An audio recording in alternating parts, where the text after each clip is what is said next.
با درود و احترام به شما عزیزان، اسم من برزو احمدی است. این چهارمین برنامه از سری برنامه های راجع به جهانبینی دانایان گوران یا کردان هستش. البته ایده هنوز وارد مبحث دیدگاه های یا معرفی دیدگاه های دانایان گوران نشده ایم و این برنامه ها در واقع مقدمه چینی برای ورود به آن مباحث هستش. در برنامه اول این سری ویدیوها به آثار نویسندگان الحق و نویسندگان کرد و فارس یا فارسی زبان، چون خیلی از نویسندگان کرد هم آثارشان به زبان فارسی هستش. پس بنابراین ما در برنامه اول به چگونگی معرفی باورها یا نظام باوری الحق و علی اللهی در طی حدود 300 سال اخیر پرداختیم که یا ثمره حداقل 300 سال، نوشته های 300 سال اخیر هستش. و در برنامه دوم به بازتاب عقاید و آرای علی اللهی ها و الحقا در آثار سیاحان و نویسندگان اروپایی نگاهی انداختیم و آنها هم در طول 300 سال اخیر، حدود 300 سال اخیر، این مردم را چگونه دیدن، مشاهداتشان چه بوده و از نامشان چگونه ذکر شده و چرا این نام داشتند که در ابتدا علی اللهی بوده و در زمان گوبینو 1855 تا 58 که 3 سال در آسیا اسم اثرش هست، ایشان برای اولین بار عنوان الحق به کار میگیره. بنابراین این مردمی که امروزه غالبا زیر نام الحق شناخته میشوند و علی اللهی تقریبا به حاشیه رانده شده و نام دیگری که ما حدود 20 سال پیش بر خوانش خودمان از آثار یاری ها گذاشتیم، یارسان، به نادرست عنوان دین به کار گرفته شد و اکنون تلاش ما این است که برای جامعه فارسی زبان یا حداقل جامعه پژوهشی فارسی زبان این نکته را روشن بکنیم که یارسان، یاری و یارسان به هیچ وجه نام دین و نام جامعه نیست. و در برنامه سوم ما به آثار یا صفحاتی از آثار حاج نعمت الله جیهون آبادی پرداختیم، به قول خودش متخلص به درویش مجرم، و ایشان چگونه خودشان را معرفی کردند و در آثارشان راجع به چه هستش. و دیدیم که ایشون در یه مقطعی از زندگی به قول خودش زندگی دنیا را ترک میکند و به ریاضت میپردازد و در یک به مرحله ای میرسد که ایشان به قول خودش زرعی از روح القدس به در اصطلاح در خانه دلش چیز میکنه، وارد میشه، حلول میکنه و ایشون دستور یا حکم دریافت میکنن از طرف صاحب الزمان که چیز بکنن که عقاید الحق را بنویسند یا به قول خودش یک دین صاحب الزمانی یا یک طریقت صاحب الزمانی بنیان بگذارند و از الحق ها و مسلمان ها حتی چه بکنند دعوت بکند و به دین یا به این طریقتشان بپیوندند و در واقع ایشان تراکنده گویی های زیادی داشتند که به دانها پرداختیم که در یک جا این طریقت خودش را آخرین طریقت دانسته، آخرین وی دانسته و غیر قابل به اصطلاح ناسخ دانسته بود و در یک جا اسلام یا قرآن و آنچه محمد گفت و آورده بود ایشان آخرین رساخ کتاب آسمانی پذیرفته بود. حال میریم سراغ اثر مهم پسرشان نور علی الهی، چون یکی دیگر از منابع مهمی که بعد از آثار حاج نعمت الله جهان آبادی آثار نور علی الهی هستند که مورد رفرنس در رابطه با عقاید و آراء جامعه الحق قرار گرفته، مورد رفرنس بوده و ایشان دو اثر مهم در این زمینه دارن، یکی برهان الحق و دیگری آثار الحق. البته آثار الحق 2 جلدی هستش و اهمیت جلد اولش اهمیت ویژه دارد که در یک برنامه اختصاصی بدان خواهیم پرداخت. در این برنامه به برهان الحق میپردازیم که ایشان چه تقریبا با نگاهی تطبیقی که ایشان چه مقدار چه میزان از آرا و عقاید پدرش پذیرفته و در چه نکاتی بازنگری کرده و یا تغییراتی ایجاد نموده است و از سوی دیگر جامعه امروزی الحق چه باورهایی از آن دو پذیرفته اند، چه مقدار از پدرش و چه مقدار از خودش. من چیز میکنم همون برهان الحق به صورت PDF خدمتتان نشان میدهم روی صفحه خودم و نکاتی از آن برجسته کردم که با هم میبینیم.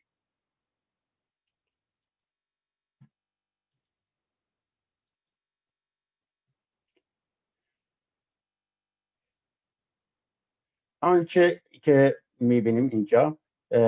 چاپ 8 هستش، کتاب برهان الحق انتشارات جیهون که در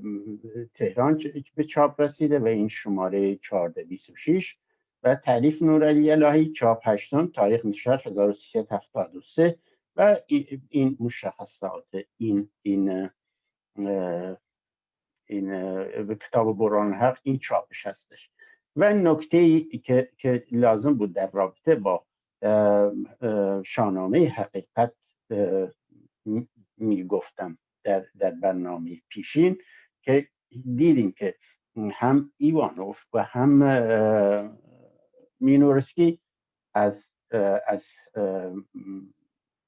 شاهنامه حقیقت تجلیل کرده بودند، از آثار حاج نعمت الله به اصطلاح تجلیل کرده بودند که آثار مهمی هستش، مخصوصا شاهنامه حقیقت. و نکته دیگر که در مقدمه آثار الحق آورده شده و این دکتر بهرام الهی پسر نور علی الهی این را به چاپ رسانده و مقدمه از ایشان هستش. هانری کربرن مستشرق فرانسوی که در سال 1345 شمسی برای اولین بار اتمام به انتشار حق الحقایق نمود، آن را قابل قیاس با کتاب مقدس دانسته. یعنی در آن زمان اینا فکر کردن که حاج نعمت الله انجیل الحق را چه نازل کرده است یا تدوین کرده است. و این است که این با این به اصطلاح شروع میبینیم که آثار حاج نعمت و بعداً نورعلی الهی جا میفتند و به منبع اصلی ارجاع برای کسب دانستنی و دانش در رابطه با جامعه علی الهی و الحق میشوند این دو آثار این دو شخص، این دو نویسنده. خود اینجا در رابطه با چرایی نگارش برهان الحق خودش آورده که اینجا که من در اینجا در واقع نیاورده که خودش الحق هستش یا نیستش. در اینجا آورده که غرض از تحریر و تحریر این تستیر آنکه چون این حقیر نورعلی الهی فرزند مرحوم حاج نعمت الله راجع به مسلک الحق در نتیجه مطالعات ممتده و تحقیقات ممکنه اطلاعاتی کسب نموده، روی این اصل بنابر تمایل جمعی از دوستان این چه کرده؟ بنابر تمایل جمعی از دوستان چیز کرده، این کار را کرده، با اینکه بضاعت علمی ندارم و اطلاعاتم محدود است، لذا به قدر فهم خود شمعی از رؤوس مطالب و حق واقع مسلک نام برده تحت فصولی چند اختصارا معروض می‌دارد. بعد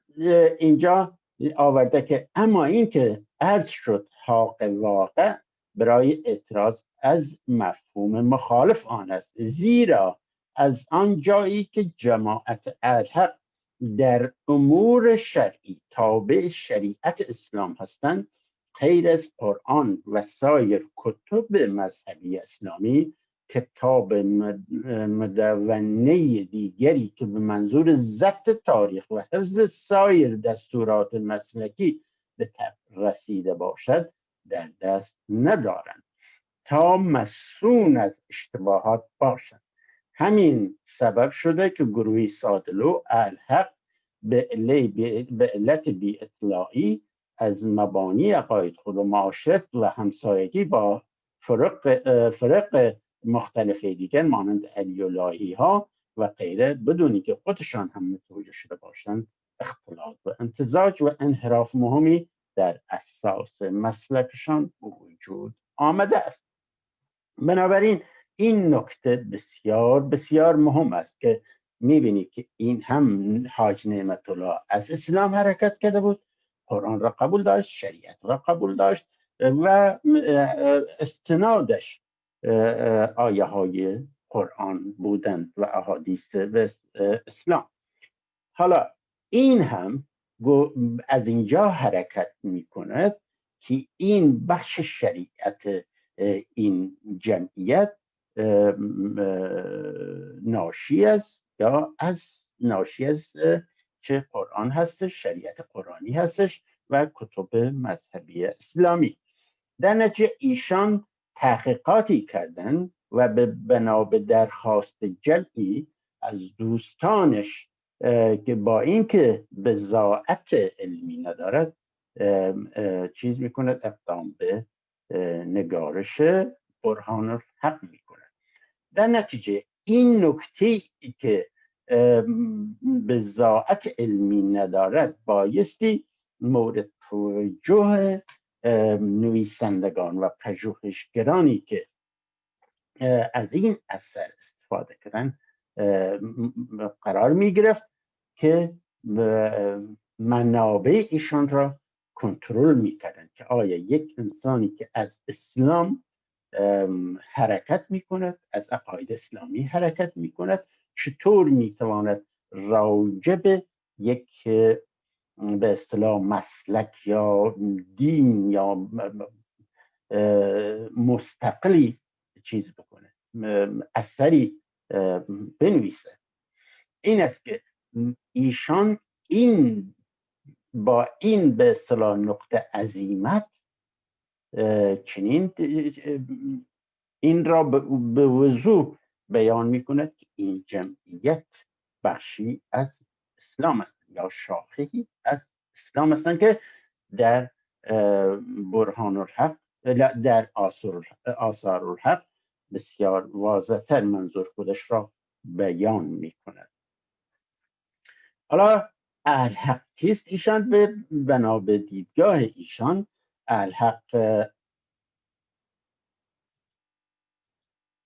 الحق کسی هستش که چیکار میکنه؟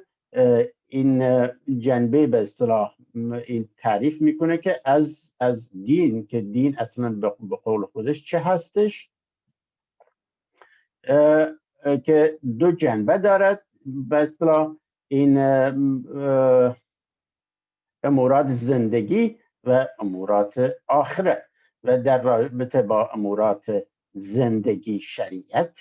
حکم می کند و در رابطه با امورات به اصطلاح معنوی و آخرت چه مرحله عرفان و مقام عرفانی به اصطلاح صدق می کند، در این مورد توجه هستش. بعد در اینجا بنابراین توضیحات که بالا میدهد، بنابراین الحق یکی از سلاسل عرفای شریعت محمدی می باشد و در اینجا دیگه حرفی برای گفتن نمیماند و به همین دلیل تمام نویسندگانی، حتی نویسندگان الحق، از سید قاسم افضلی، از مجید القاسی گرفته تا ایرج بهرامی، تا سید نظام الدین چه اسمش بود و سایرین، همه نویسندگان الحق خودشان را کمابیش با بیانی واضح که شاخه‌ای از اسلام دانسته بودند، به ویژه شاخه‌ای از تصوف اسلامی. حال و همه آنها از اینجا حرکت کرده بودند. منبع اطلاعاتی که از دو شخص که خودشان اسلام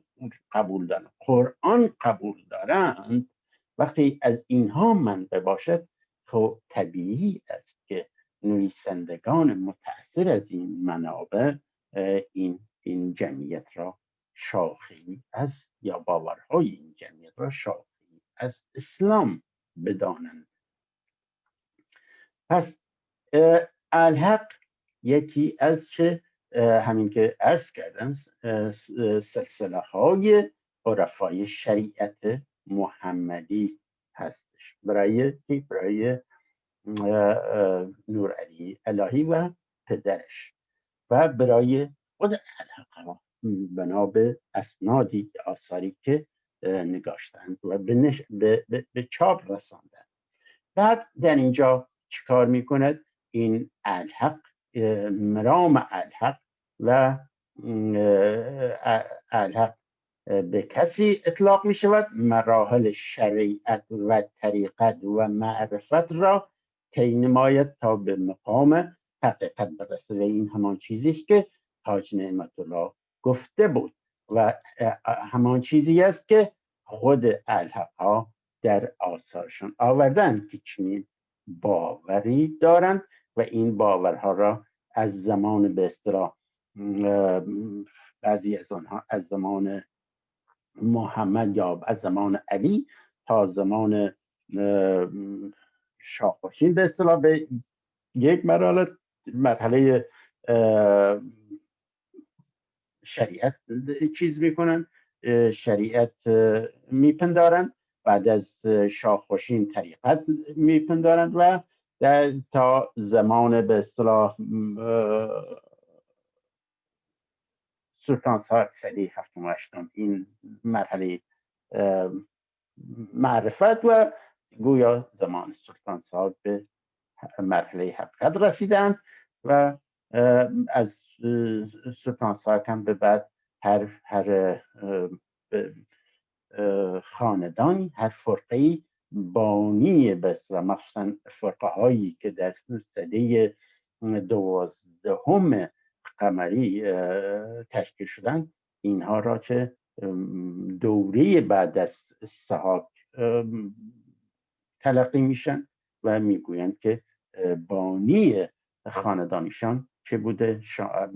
بنا به تحت تأثیر حاج نعمت الله و نور علی الهی که اونها چه بودن، ذات مهمان بودن یا شاه مهمان بودن که نور علی الهی این را تعریف کرده که به چه معنایی هستن. بعد اینجا آورده که شریعت از متدین به دین آدم صفی الله بوده و از مسلط ابراهیم خلیل الله و امت محمد رسول الله و مذهب ائمه هدا باشد. خود در مرحله طریقت مؤمن به ولایت علی ولی الله باشد. و اینجا یعنی با طی طریق شارع مقدس نبوی و پیوند سلسله مراتب به ائمه اطهار و تولای این چیز با این ادبیات آشنا نیستم که به ولای علی تحت لوای ولایت به مسلک اهل حق درآید. خود در مرحله سوم معرفت است با اطاعت از اولیای الامر مقام معرفت را درک نماید تا به پایه که این آیه آورده برسد. و این آیه هم همینجا هستش که مصباح الشریعه چیز کرده، سند آورده یا رفرنس آورده. بعد مرحله چهارم، در مرحله 4 حق و حقیقت در ریابت تا کمال را در وصال و بقا را در فنا بیند. و این چیز و به همین دلیل وقتی خود الحقا هم بر این سلسله مراتب چیز میکنه، تاکید میورزند و میگویند که ما باورمندیم به این مراحل و حتی بعضی از نویسندگان جنبه تاریخی به این مراحل دادند. این به این معناست که آنها هم معترف به شاخه‌ای از اسلام هستند که این شاخه‌ای از اسلام هستند. بعد الحق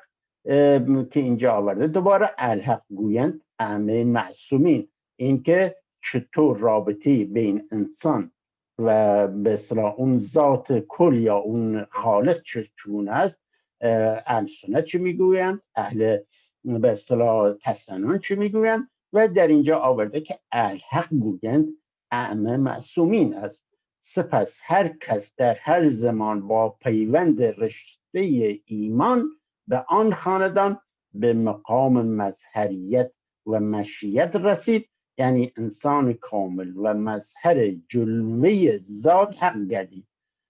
چنان که اراده اش عین مشیت الله شد. اولیاء الامر است. اصطلاح الحق آن را دیده‌دار و باطندار نیز گویند. یعنی الحق ها چیزی غیر از این ادبیات و این باورها در رابطه با خودشان ندارند. و این است که این که بعداً در مباحث، وقتی به مباحث در رابطه با جهان بینی دانایان گوران بپردازیم، اینها اصلا با آن جهان بینی بیگانه هستش. این باورها، این ادبیات، این جهان با جهان دانایان گوران و کردان کاملا بیگانه هستش. حالا این ریشه مسلک الحق از کجا هستش؟ اینجا آورده الحق که مشتق از حق و حقیقت است و اساس آن از قال الصدق بربکم تا ظهور حضرت مولی الموالی علی ابن ابی طالب در هر زمان و مکان جز اسرار انبیا و موسلین به حق بوده. از حضرت علی تا امام 12 محمد مهدی آن اسرار یدن بید به یکدیگر سپرده‌اند. بعضی آن را سر امامت می نامد. بنابراین این ریشه الحق چه است؟ مشتق از حق و حقیقت دانسته است جناب نورعلی الهی و همین را الحق ها هم در رابطه با عقاید و آرای خودشان میگویند. حالا این در اینجا وقتی چیز میکنید، اولین به اصطلاح شخصیت تاریخی دانایان گوران بهلول هستش. در اینجا چیکار میکنه؟ ایشان را شاگرد حضرت جعفر صادق امام ششم چیز میکند، ارقا می نماید، که در صورتی که بهلول سروده هایی که ما یا کلام هایی که ما از بهلول داریم از دنیای چه دانایان سخن میگوید، دانایی که بتواند چه در میدان در چرخه جهان چه مرکبرانی بکند. و این است که در اینجا این به اصطلاح پیوند، این ادغام در همین اوایل وجود می آورند، همانطوری که حاج نعمت الله هم همین کار را کرده بود. حالا آورده بیابس که چه هستش؟ بیابس لغت فارسی مرکب است دو کلمه بیا و بس که این کلمات را چی کرده؟ تعریف کرده. درب خانه درب سراکه و بعدا اومده چی کرده؟ ترکیبی بیابس به تناسب موضوع در اینجا بعد مجموع معانی مختلف آنان میتوان این جمله را استخراج نمود. باب خانه حقیقت در سرای آخرت که پر از اسرار حقایق کثیر الفایده و کفایت کننده قطعی است، فقط حسب الامر اللهی مفتوح می‌گردد. بنابراین این تعریفش از بیابس هستش که در واقع بیابس همون به اصطلاح قرارداد اجتماعی یا social contract در انگلیسی هستش که این کاملا نادرست برداشت کرده. حالا در بالا آورده است که این اصول عقاید چه هستش؟ اصول عقاید الحق که من اینجا نشانه گذاری نکردم که ببینیم چه آورده، که این اصول ساجنا رو اینا چیز کرده، شما رو بیا و بس و به چه چیزهایی چیز کردن به این اصول ساجنا. بعد اینها نامهای مندرآوردی هستش. بعد دوباره اینجا ارکان، از اونجا اصولی برایشان چیز کرده، تعریف کرده و در اینجا ارکان. حالا مشخص نیست که این اصول و ارکان چطور میتونن متفاوت باشن. و این برداشت از یک خشت از شیخ امیر، از یک بند کلام از شیخ امیر هستش: یاری چارچیون باوری و جا پاکی و راسی نیسی و ردا. و اینها به اصطلاح رمزواری فلسفی هستش و هیچ ربطی به ماوراء الطبیعه یا ماوراء به اصطلاح ماوراء انسان نداره. و این اشتباه دیگر ایشان هستش که از بنیاد به صورت به اصطلاح نادرست این باورها را بنیان گذاری میکند، پایه گذاری میکند و این نشان میدهد که ایشان از کلام و از دفاتر درست فهم نکردن و در واقع ایشان نتونستن که کلام ها و دفترها را بخوانند و بعد استخراج درست از آنها داشته باشند و تنها که فرافکنی کردن، همانطوری که حاج نعمت الله این کار را کرده بود. آنچه نزد چیز مقدسه، نزد علاقه که همون بیابس، بعد کلام سرانجام جمع خانه، بعد آمده که سبیل و اینها چیز کرده، نظر دعادهی و سبیل و اینجا عهد و میثاق که همون سرسپاری هستش. و این 5 موارد را به عنوان چه مقدسات الحق معرفی کرده است. بعد مشاهیر الحق که اینجا آورده که از بهلول که شروع میکند که اینجا هم این بهلول را پسر ام هارون الرشید و در اونجا دیدیم که شاگرد امام هشتم به اصطلاح شیعیان معرفی کرده بود. این پیوند را چه عمیق‌تر میکند، پیوند این که این عقاید این جمعیت از به اصطلاح اسلام ریشه دارد. همین حضرت دوباره تکرار میکند اینجا. بعد حالا رفته سراغ تعریف سلطان صاحب. این همان چیزی است که تعریف های ایشان، نظرات ایشان توسط دکتر صدیق بورکه‌ای و دکتر محمد علی سلطانی، این دو شخص به ویژه تکرار شدند و بازنویسی شدند، رونویسی شدند و متاسفانه جا افتادند به عنوان سندهای آکادمیکی. و قبل از این دو نفر هم همونطور که در ویدیوهای پیشین دیدیم، دکتر محمد مکری، دکتر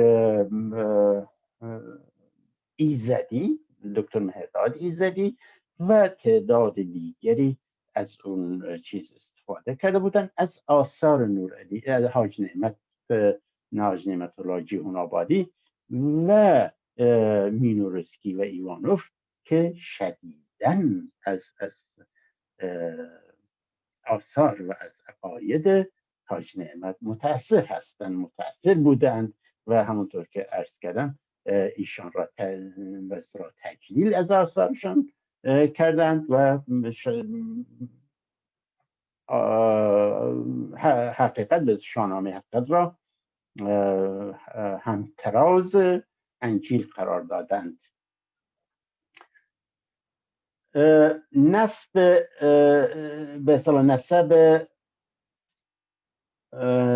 این آورده که اینم به امام موسی میرسه، نسب سلطان ساک، و این همون دیدگاه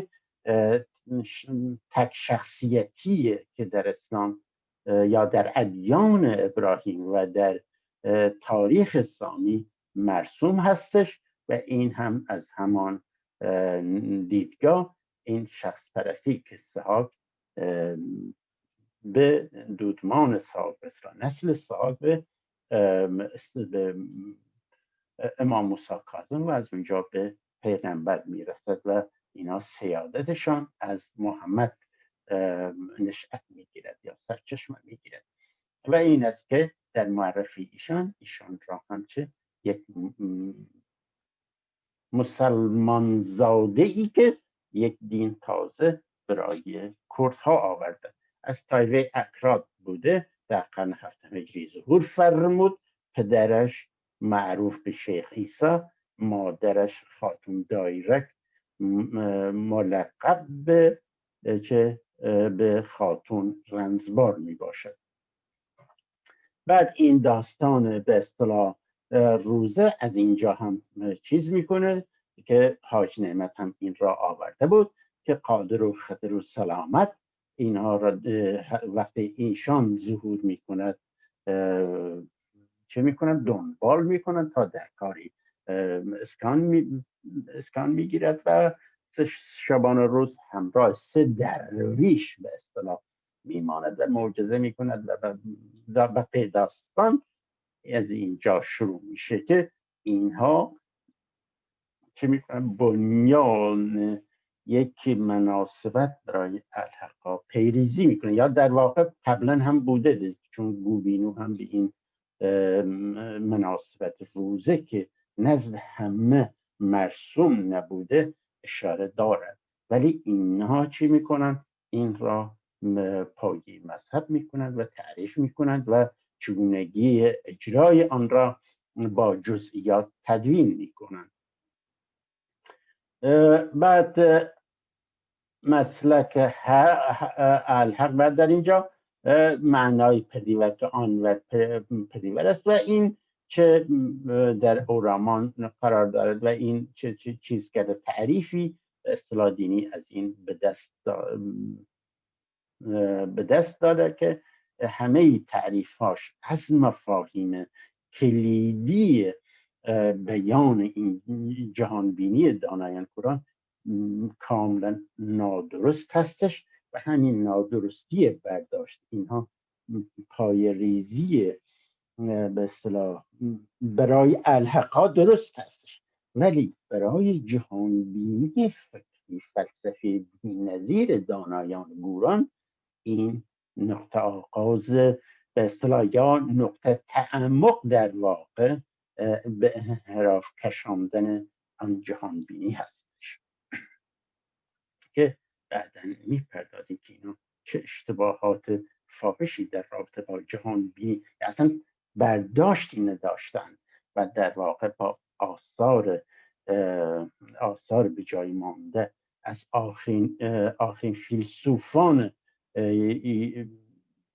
آخرین دور یاری دانایان گوران، نوروز سورانی و تیمور بامیاری در سده 13 هجری، اینها با این آثار بیگانه بودند و در کلاس های آن بزرگان یا در جمع های آن بزرگان مشارکت نداشتند، یعنی سران احق با آنها مشارکت نداشتند و به اصطلاح به فنون کلام خوانی و تفسیر کلام و فهم کلام آشنا نشدند و به همین دلیل وقتی این آثاری که گوبینو بیش از 20 جلد در 2 یا 3 کتابخوانی به اصطلاح نهانی اشاره دارد و این آثار که وقتی به دست اینها میافتد به جای اینکه تلاش بکنند بفهمند، هر فرق و گروهی تلاش میکند از اینها برای خودش باور تراشی بکند و این باورهای حاج نعمت الله جهون آبادی و نورعلی الهی را چه به فرافکنی بکنند به کلام ها و به آثار دانایان گوران، یعنی در واقع بخش عمده‌اش را از بین میبرند و بقیه را دستکاری میکنند و همین باورها که به باورهایی که اینها گفتند که این دورانیت ذات هسته، ذات علی دورانیت داره، چه تمام جعلیاتشان در رابطه با سازگار کردن به اصطلاح باورهای یا اینکه خودمانی کردن این چیزهایی که حاج نعمت و نورعلی گفتند که خودمانی بکنند، سروده براش، اشعار براش چیز بسرایند و خودمانی بکنند، اصلا به عنوان بخشی از باورهای خود یا بخش نه که به عنوان باورهای خودشان که القا بکنند. و الان من بخش بسیار بسیار زیادی از این جعلیات را در میدیاهای خودم انتشار دادم و بعدا هم پیگیری خواهم کرد و در سری ویدیوهای برنامه‌های ویدیویی به زبان فارسی به مجموعه‌های مختلف از آن جعلیات اشاره خواهیم کرد. حالا این چیزشه، این به اصطلاح غیر قابل به اصطلاح تغییر بودن احکام و به اصطلاح دستورات سلطان سلم به قول خودش از این به اصطلاح نیم خشت برداشت کرده که اصلا این ربطی به مذهب و دین و به ارکان دینی ندارد. اگر بیون هزار خدایی، هر خدایی چنی بیون هزار بارگاهی، این خشتش چیه؟ این جعل، که این نباید خشت اصلیش ببینم آوردم، آره، سلطان ار بیون هزار خدایی، هر خدایی بوش بیون بارگاهی، نشانن بی شرط پاک زیایی نشکنان ای قول پیر و پادشاهی ننیران چنو مینگو بارگاهی ننیران بی شرط جمع و جایی الی آخر. و این که این دم و دستگاه، این بیابس، این قرارداد اجتماعی که در اون زمان منعقد شده بین بارگاه های مردم 72 بارگاه به مدیریت مدیران که عنوان پیر داشتند با شاه که در اون زمان اینها وارد مذاکره میشن با جافهای ساکن شهر زور، خانواده های مهم جافها، ایل جاف که از آن میان خانواده بابا علی که پسر شیخ عیسی و پسر شیخ عیسی سحاک که مقام پادشاهی را پیشنهاد گوران ها را قبول میکنه و مقام پادشاهی بیشان میرسه و این واسرا ادمینستریشن کرد حداقل یکسر میشه به خودشان کرد و کردستان یکسر میکنن بخش های مختلف کرد، جامعه کرد که در این مدیریت سهیم میشوند، دانایانشان سهیم میشود چون اساس دانایی هستش نه تعداد به اصطلاح گروه و طایفه و یا عنوان شیخ و سید و چیزایی که بعداً به این مستند به کلام های اصیل و اصلی میپردازند. حالا یاران سحاک اینجا آورده که این هفتوان و هفتن و همینا که اساس باورهای بعدی قرار میگیرن، هفتن به اصلاح قولتاس رو که اینها در واقع سرداران نظامی هستند و جمعیتی هستند که این هم که سازماندهی یعنی جزء شرایطی که گورانیان دارن برای جمعیت هایی که بیاری یا به جنبش یاری ایشان آنها میپیوندند، شرطشان این است که آن جمعیت ها مدیریت شورایی داشته باشند، حداقل 7 نفر و این 7 نفر هیچ تقدسی ندارد بلکه چه یک مدیریت شورایی برای سادات که به هفتوان موسوم میگردن و برای قولتاس به یاران قولتاس که در برنامه هایی به سروده های از ایشان از این عده هم خواهیم پرداخت. حالا ایشان یه چیز من در آوردی نور علی الهی آورده که یری تن و یری مرد آورده در اینجا که برای من اولین باره که این یری مرد میبینم و یری مرد در اینجا بنیامین و داود و پیرمیسی، این در واقع اینها یریتن ازای گروه یا تیم یریتن هستند و این تیم 3 نفره از طرف 72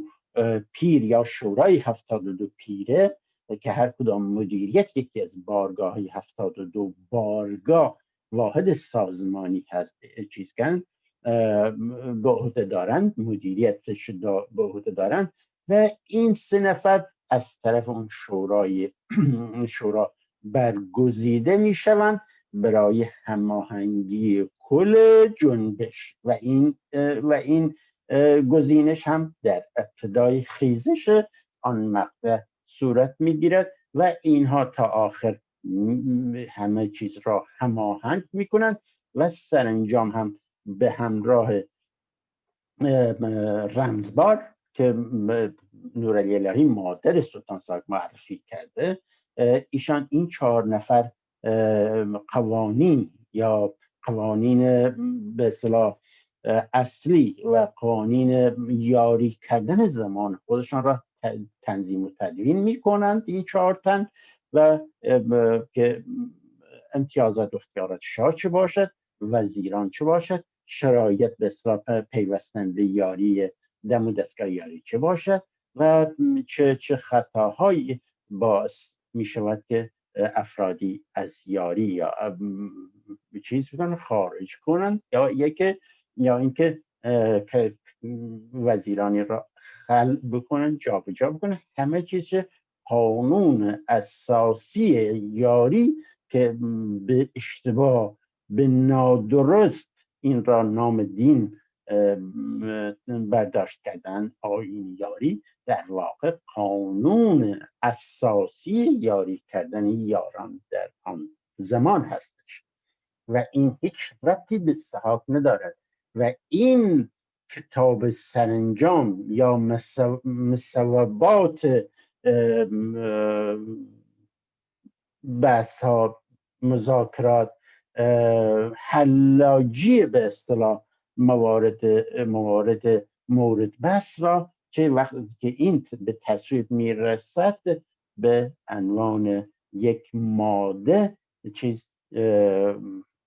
در این کتاب آیین یاری به ثبت میرسد و این هستش که این یری مرد را چیکار کرده؟ اینا را به اشتباه یری مرد آورده، عنوان گذاری کرده و مصطفی شاه ابراهیم و بابا یادگار یری تن که این اشتباه است. در این مقطع اینها هنوز به دنیا نیامده اند. اسمی اینها خود جعل هستند. این نام ها که نام های متعدی برای اینها برشمردند. هم حاج نعمت الله این کار را کرده و هم نور علی الهی که اگر برسیم من اونها را برجسته میکنم. ولی خب این شاه ابراهیم قبل از تولدش هم عنوان شاه داشته و بابا یادگار در واقع ولیعت می شود در زمان بنا به سروده های اصلی در زمان ولیعت پادشاهی سحاق میشه که بعد از سحاق هم بنا به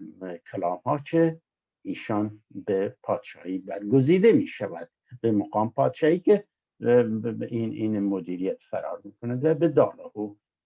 از اورامان به دالاهو نقل مکان میکنن، فرار میکنن در واقع. ولی ابراهیم این چیز بنا به اسناد موجود پسر سید محمد هستش و سید محمد هفتوانه یا هیچ مقام مدیریتی در سطح وزارت به آنها تعلق نگرفته بود و هفت سید به صورت زنجیروار دو یکی از واحدهای هفتون را مدیریت میکردند و پسر ایشان بعد از پدرش جانشین پدرش یا مسندنشین پدرش شده در واقع بنا به اون سنت سیدها یا خاندان سیدها. بنابراین این جعلیات است. این گری تن و گری مرد و هفتن سازی ها جعلیات هستش. حداقل با این اسامی جعلیات هستش. مقام ایشان که این دونادون را چیز می کند، این چرخه زاد یا همین دونادون یا مظهریت که با ادبیات متفاوتی این را بیان میکنند که شاه ابراهیم را چیز میکند به اصطلاح مقام حسین بگ جل که میشه پدر خاتون فرانسوا که ایشان گویا دون این حسین بگ را چیز میکند یا اینکه ذات ایشان در جسم این پسر سید محمد چه ظهور میکنه یا تجلی میکنه و این ادبیات بسیار خام هستش و هیچ اساسی در کلام های اصیل و اصلی ندارند و اینها چیزهایی هستش که این دو پدر و پسر چیز کردن چه بگم اندیشیده اند و به صورت اصل و احکام دینی برای الحق که به چاپ رسانده. خب این مقام بابا یادگار بعداً ایوت اردبیلی معروف به ایوت هشار بوده که این در واقع بنا به برداشت های الحقای امروز مخصوصاً این فرقه ابراهیمی خودشان این ایوت نام دیگری برای ابراهیم هستش. و این هفتوانه ها و هفتن ها و چلتن و چلتنان و به اصطلاح قولتاسن و اینها چه همه یاران صحاب چیز میکند، معرفی میکند. این یه نکته که درباره عالی قلندر هستش که این در این خصوص دارند. پس از رحلت وی شخصی به نام عالی قلندر موجود گشته، مقام ایوتی را داشته که این یک اظهار نظر کاملا نادرست هستش. این عالی قلندر معلوم نیست بنا به نوشته های موجود که به اصطلاح شخصیتی تاریخی هستش یا نیستش و در چه سالی متولد میشه و در چه سالی میمیرد و چیکار کرده. بعضی سرودهایی که بیشان منتسب میکنن در واقع جریاتی هستند که در طی یک سری اخیر سروده شدن.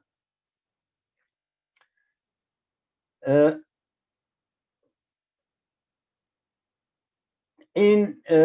در واقع پدرش شیخ حاج نعمت الله جیهون آبادی میگوید که چیز مرقدی که امروز به نام زیارتگاه سلطان شناخته می شود قرار بوده که چه زیارتگاه ابراهیم شود و احتمالاً این از این همین نام ایوت ایشان برداشت کرده اند. ولی چیز اینجا ایشان میگوید که چه هستش، رحلت میکند و این قریه شیخان محل اقامت سلطان اسحاق مدفون که الحق مرقد فعلی سلطان اسحاق را به ایشان یکی دانند. یعنی در واقع حاج نعمت الله مرقد سلطان و ابراهیم را یکی میداند و نورعلی الهی سلطان و یا سحاق و بابا یادگار و اینها برداشت های نادرستی از همین اسامی جعلی هستش. شرط ورود به الحق که باید از دارایی چه باشه خاندان پیرو، اینها شرایطی هستش که ایشان برشمردن و امروز کما بیش یا همین را دارن، الحقا دنبالش میکنن و پیرویش میکنن و عملی میکنن. پادشاه علاوه بر این که از اسماء الله هست، پادشاه به چه معنی هست؟ نیست لقب کسی می باشد با طی مراحل با تایید الله به آخرین مرحله کمال رسیده، مقام اولیاء الامری و مظهر اللهی را حائز شود، یعنی آینوار مظهر جلوه نور الهی گردد. در نتیجه در اینجا مقام پادشاهی را از یک مقام اجتماعی، از یک مقام سیاسی بیرون میکشد و چی میکند؟ و این همون پادشاه به اصطلاح متصوفه براش تعریف میکند که در صورتی که در جهان بینی دانایان گوران که بنا به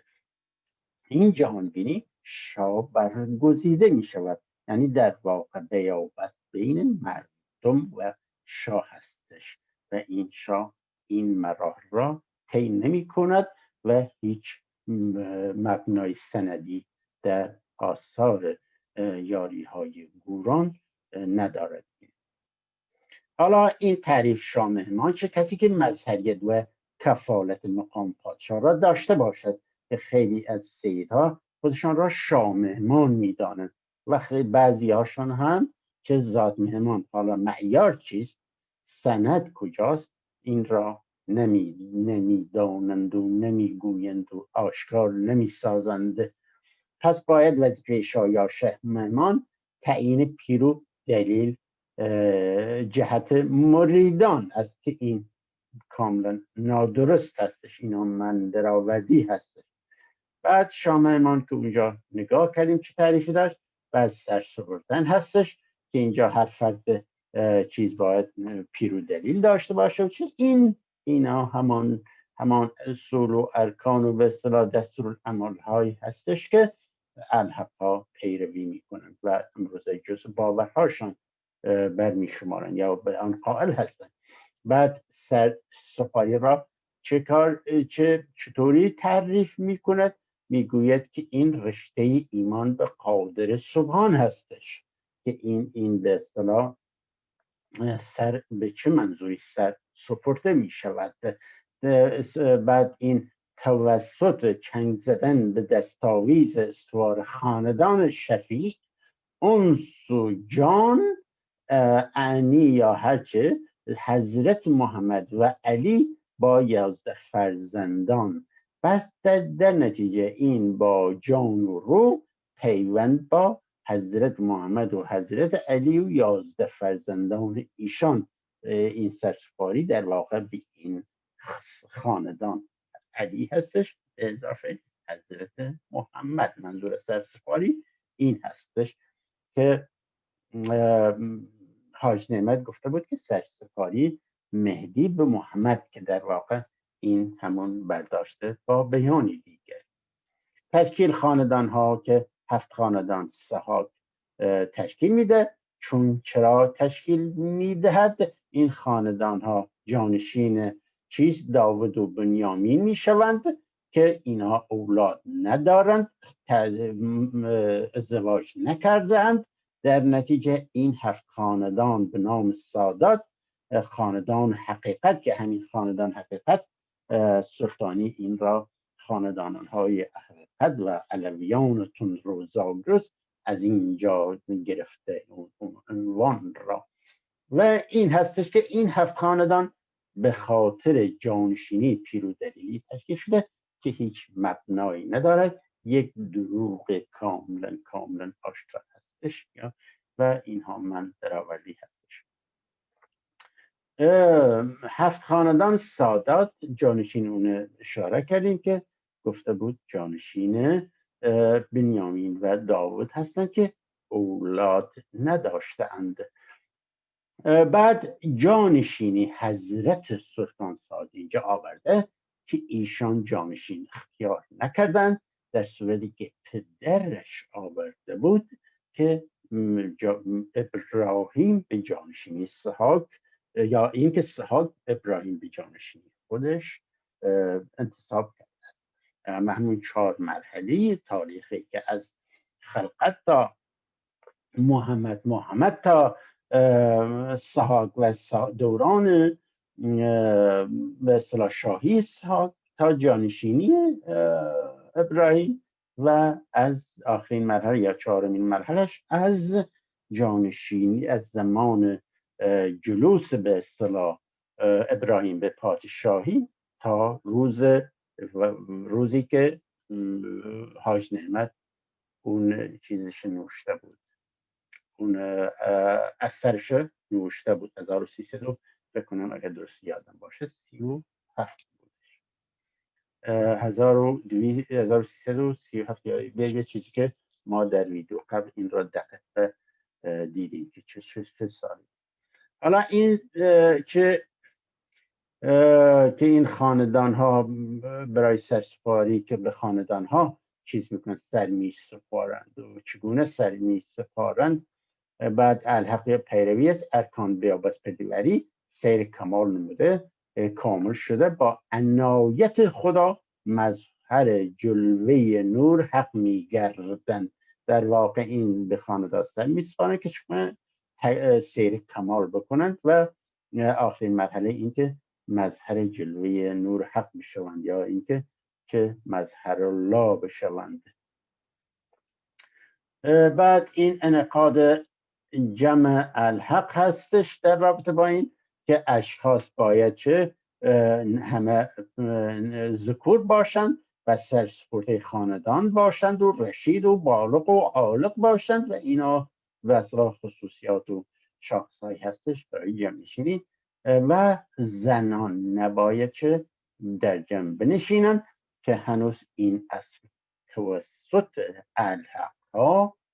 اجرا می شود که مبنای سندی از زمان اسحاق ندارند و اینها جعلیاتی کرده اند که مردان زنان به اصطلاح پخت و پز و نوعی کنیزی مراسم را بکنند و در حین اجرای مراسم مردها بشینن، جمع زنها چیز باشه، جداگانه باشه نشست زنان،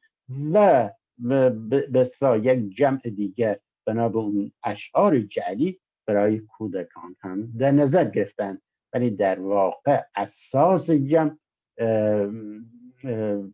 به عنوان مکان و به اصطلاح محلی برای مدیریت جامعه، به دیوبستان گوهر یا دانایی به همدیگر از همدیگر یاد گرفتن و کاربردهای متفاوتی برای جمع ها هستش که از مدیریت تا پارلمان تا مثلا یک مرجعی قانونگذاری تا همه کارها باید شورایی باشه و دخالت مستقیم یا اینکه مشارکت مستقیم اعضای جامعه در تصمیم گیری های مشترک هستش، مشترک همزیستی مشترک هستش. و این چیز کاملا با جهانبینی فکری و فلسفی دانایان کردان مغایرت دارد این اصل. بعد این نظر چه هستش؟ اینجا تعریف میکند که در عربی به چه معنی هستش و به چه واجب این معنی لغوی هست واجب کند بر خودش، آنچه بر او واجب نبوده و به اصطلاح شرعی نیست، شرایطی دارد که نظر کننده باید عاقل و بالغ باشد و آنچه که بر خود چی کردید واجب کنید نظر به اصطلاح، و اینها شرایط هستش، شعور داشته باشد، بالغ باشد، بعد قصد و تصمیم و فلان و اینها شرایطش را برشمرده است. بعد نزد الحق به دو طریق انجام میگیرد که این دو طریقش آورده اینجا: احکام شرعی با قصد قبلی یا آنی اتفاق میافتد، و دومی هستش که این به اصطلاح سند قرآنی براش آورده از سوره 2 آیه 3. بعد و در اینجا اشیا و اجناسی که به دستور مسلک حق نزد می شود. در نتیجه این دو نیمه اولش قرآنیه، مبنای اسلامی دارد، و این دومی هستش، این طریق دومیش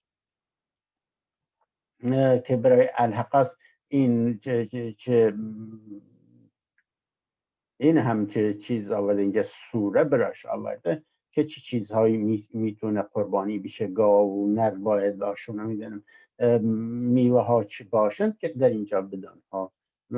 پرداخته است. حلال باید باشد و این حلال شرعی باید باشد این قربانی، یعنی به موجب احکام شرع محمدی حرام یا مکروه نباشد، حلال باشد. حلال شرعی که اون عرض کردم تشریفات نظر که این شرایطش چه هستش، و اینجا باید تیغ دعا داد نزد سید، و در اینجا سید ها که به مرکز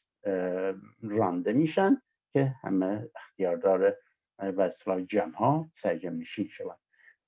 بعد اینجا یارو الحق را به هم پیوند میدهد نورعلی الهی که کاملا نادرست هستش در مورد اول به اعتبار معانی دوست که یار معنی دوست، محبوب، معشوق بدهد. این الحق کسی است وقت عبادت چنان مستغرق بحر وحدت شود فقط خدا را بخواهد و دوست بدارد و جز خدا کسی را نشناسد و غیر از او معین یا کمکار و محبوب و معشوقی نداشته باشد. از این رو خدا را یار خوانند. و مورد دوم که به اعتبار معنی صحابه هستش که همینها را چه نورعلی چیز محمد علی سلطانی و بورکعی اقتباس کردند که این یار در اینجا یارستان وارد بازی خودشان کردند و بازی با کلمات. پس احلق یار خدا معنی میداد و هنوز هم این معنی نزد الحقا رایج هستش و معتبر.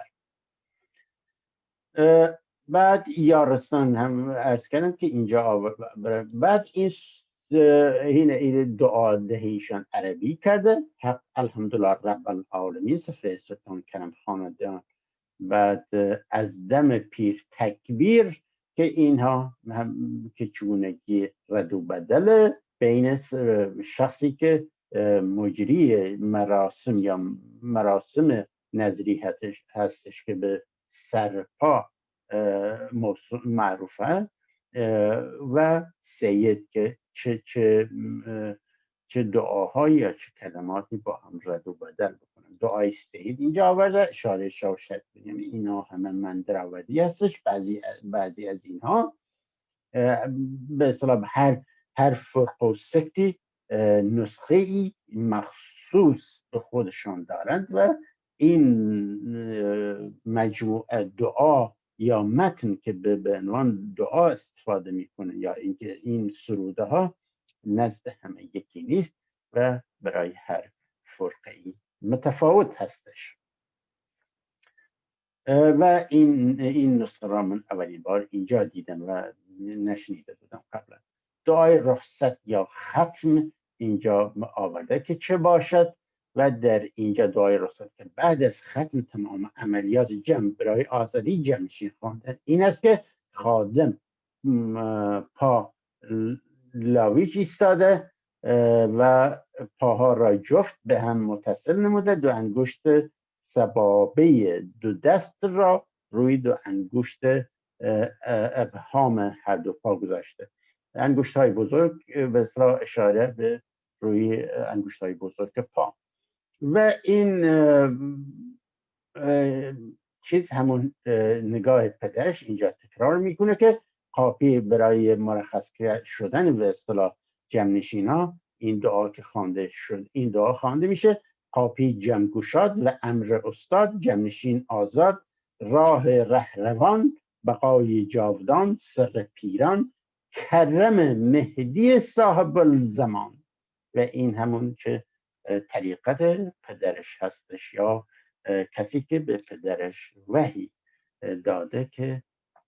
چکار کنه یه طریقت را بنیان گذاری بکنه. و این دعا من اولین باره که این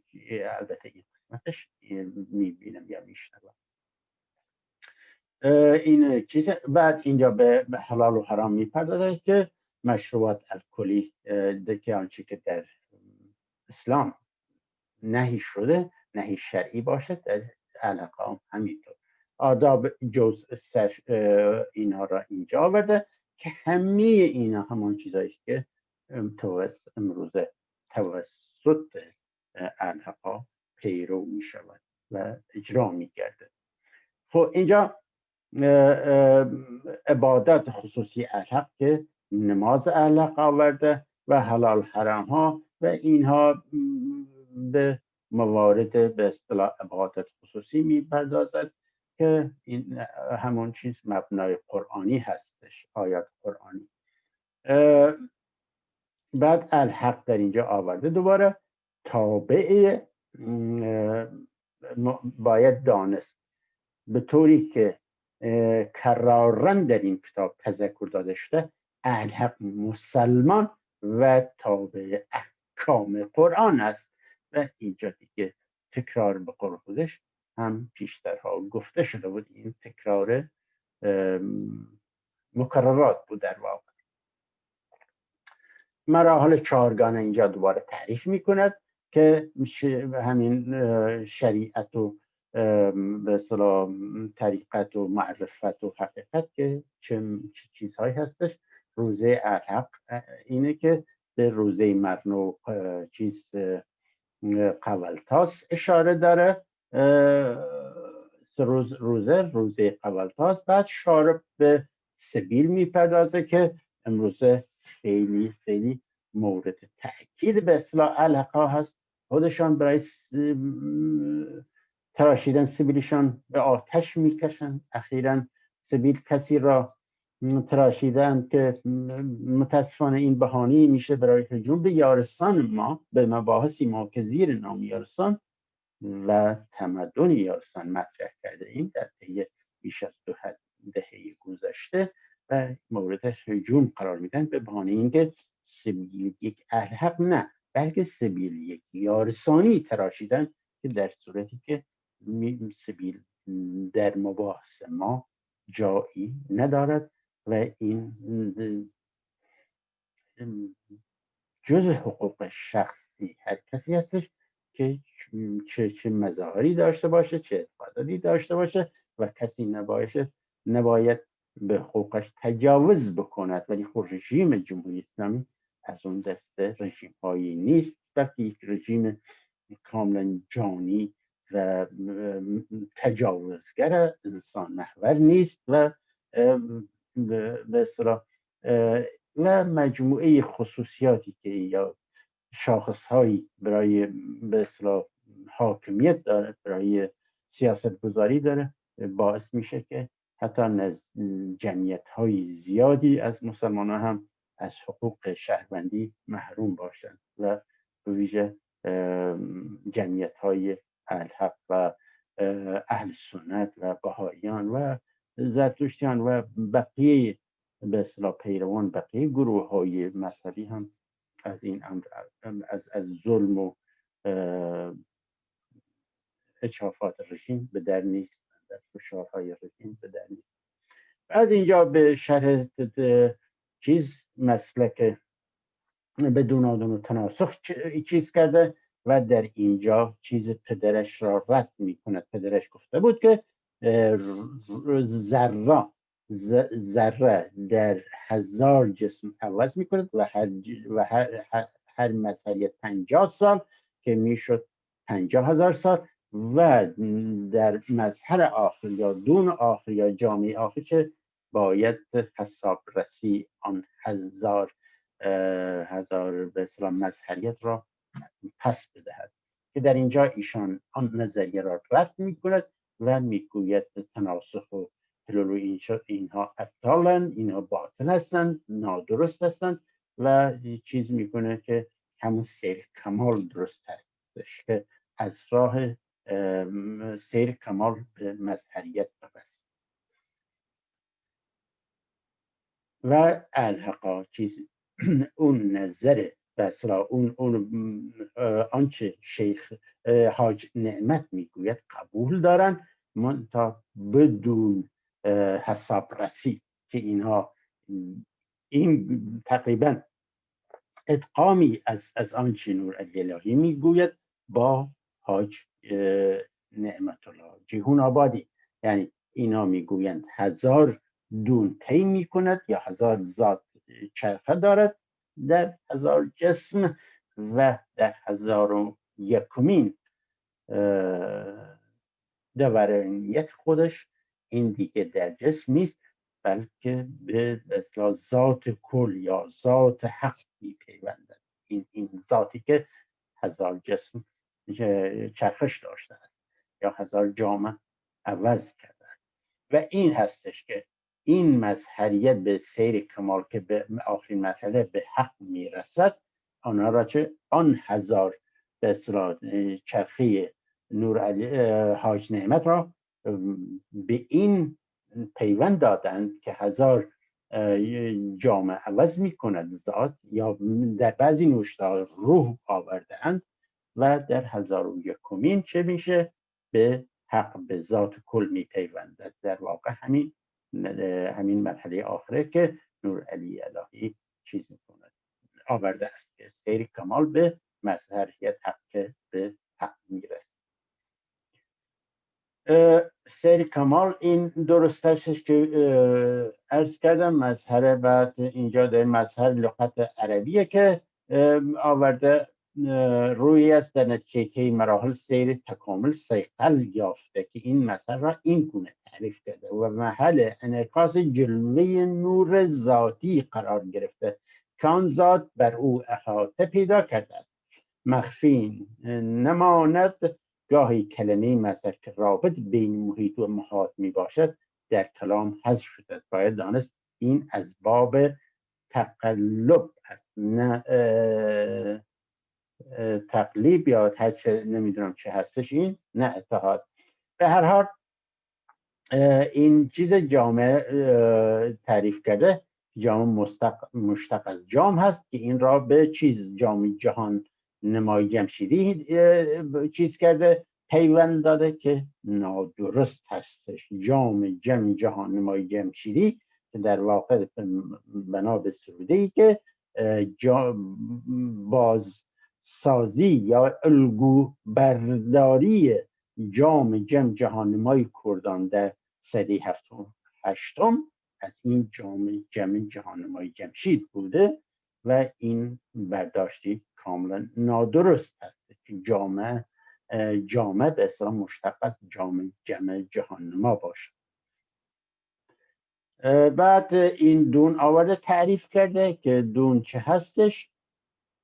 مقام مظهریت از سیر تکامل است، نه حلول و اطاعت. اینجا دوباره تکرار میکند و اون نظر پدرش را چه نادرست میداند و به عالم 1001 نال شود که آن عالم نقطه منتهی علیه است. آنچه که عرض کردم اینجا روشن. آن عالم که هزار دون یا 1000 عالم طی میکند و اینجا هم ایشان در یک جای اشاره دارد به 50 سال که ایشان چیزش میکنه، نسبی میکند، ولی خب حاج نعمت مطلق که هر مظهریتی این 1000 عالم هر مظهریتی ایشان گفته بودن که 50 سال که 50,000 سال این را جمع بسته بود، ولی ایشان نسبی کرده که میتونه از 50,000 سال هم زیادتر شود. در دنیای ماده و صورت تا سال پس از طی 1000 عالم در دنیای ماده و صورت جز مجردات گردد و عالم 1001 نائل شود که عالم نقطه متعالی ابعاد و کمال وصال در اوتاد می باشد. حالا ارتاد اوتاد با این ادبیات آشنا نیستم. به هر حال منظور این است که به بیان دیگر به حق پیوست می شود اون سالک. این هستش که ایشان اشاره کردن 50,000 سال ایشان آوردن و حدیث برایش آوردن و پایینتر هم آیه به اصطلاح که این مبنای قرآنی دارد این 50,000 سال. در قرآن نیست 1000 عالم مزبور یک روز به شمار آمده و اینجا توضیحاتش در اون رابطه هستش. سیر کمال ایشان هم همانند پدرش گفته که سیر کمال قوس صعودی دارد ولی قوس نزولی ندارد و این هم اون مراحل نسخ و فسخ و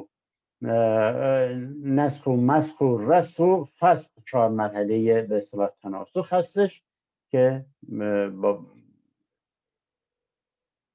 با مسافت 50 سال با هم چیز میکنن، دورانیت پیدا میکنن، با مسافت معین تقسیم شده است این عوالم که 1000 سال که همونطور که عرض کردم اینجا هم 50,000 سال که 1000 دورانیتش یا 1000 مظهریتش هر 50 سال اینجا آورده و در قرآن 1000 عالم مزبور یک روز به شمار آمده و آن روز به اعتباری 50,000 سال است، یعنی هر عالمی 50 سال و اعتباری 1000 سال است، یعنی هر عالمی 1 سال و اینا توضیحاتش که داده. این نگاه کردیم 1000 عالم در قرآن. بعد ذات مهمان اینجا تعریف کرده که ذات مهمان و ذات بشر و اینها چستش که علاقه به اینها اعتقاد دارن و اینها را چه توضیح داده. فقط حضرت علی را به مقام این در رابطه با علاقه میگوید که اینها علی الهی نیستند و تنها حضرت علی را به مقام مظهریت و مشیت الله میشناسند که بس آن مفصل است. بعد اینجا در رابطه با مقام علی که خودش میگه من قادر به بیان این که علی کیست نمیتونم چیزی بگم. هیهات مقام حضرت علی به حدی رفیع است این بنده ناتوان هرچی پویم و جویم و گویم در حدود سطح فکر و فهم و عقل ضعیف خودم می باشد. نه ادعای حق واقع آن مقام شریف، حتی نه من تنها بلکه اعلمین العلماء و کمولین یا هرچه عرفا، هرچه در تعریف و توصیف آن سرور اولیاء گفتند و بگویند حق است به قدر معرفت خودشان، نه مر علی را شه. چون که در قرآن کریم این آیه آورده، ولی خب در واقع در آثار الحق ایشان این را نقض می کند و خودش را همدم علی و صحاب معرفی نماید که در بحث در رابطه با یا در برنامه در رابطه با آثار الحق بدان خواهیم پرداخت. این اتمامش که 1341 این نوشتن این برهان الحق چه به پایان برده و علایی که اینجا آورده است.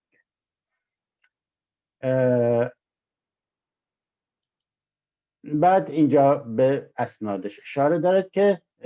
قدیمی ترین سند و به قول خودش که براش خیلی ارزش قائله، این یک جلد به خط مرحوم آقا سید احمد ثانی مسندنشین خاندان شاهیست هستش که این 4 جز 133 صفحه است که با اطمینان میتوان گفت که این اون سرانجامی نیست که در کتابخانه های گوران ها بوده و این به احتمال زیاد همان اشعار خان الماس هستش. و ایشان اشاره دارند به منابع دیگر که پدرش یک جلد خط پدرش و میرزا اسماعیل خان یک به خط میرزا اسماعیل خان که این سال 1319 است و مال پدرش